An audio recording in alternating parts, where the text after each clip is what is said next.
চাঁদের আলোয় পুকুর পাড়ে বসে কান্না করছিল এক মেয়ে। মুখ তুলতেই দেখা গেল তার মুখের অর্ধেকটা পুড়ে গলে গেছে।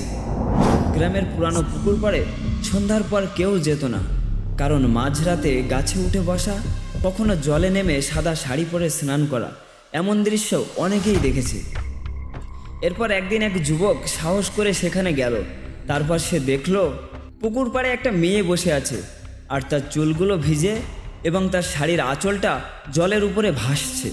তারপর ছেলেটা তাকে ডেকে বলল, কে তুমি? মেয়েটি ধীরে ধীরে মুখ তুলল।